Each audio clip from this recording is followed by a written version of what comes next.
સુરતમાં એસઆઈઆરની કામગીરી બાદ જે ડ્રાફ્ટ છે તે જાહેર કરવામાં આવ્યો।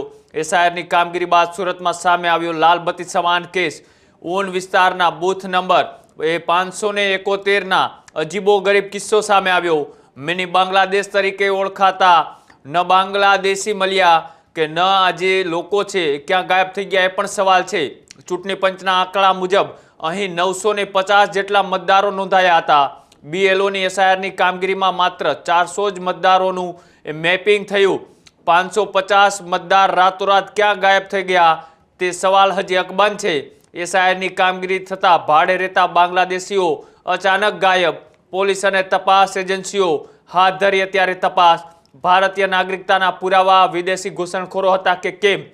વિદેશ ઘૂસણખોરોને લઈ સુરक्षा एजेंसीओं लई पण अत्यारे सवालों उठी रहा है। बांग्लादेशी जो थे इससे पहले तो सारे नहीं थे इस मोहल्ले में, जैसे पूरा मोहल्ला सही था लेकिन कुछ बांग्लादेशी थे तो पुलिस वाले को पता चला है तो उनने कार्रवाई करके उनको पकड़ा है बीच में एसआर के काम में, तो उनको छोड़ा है। उसके बाद से यहाँ पे कोई बांग्लादेशी नहीं है, जितने भी है सब लोकल है। कितने साल से ये लोग आए थे? ये यहाँ तो मैं 20 साल से रह रहा हूँ, तो मेरे नजर में 20 साल से ही है यहाँ पर ये लोग। कैसा लग रहा है अभी वो लोग को भगा के? सही है और क्या, बाहर देश के लोग हैं, यहाँ नहीं रहना चाहिए गैर कानूनी से।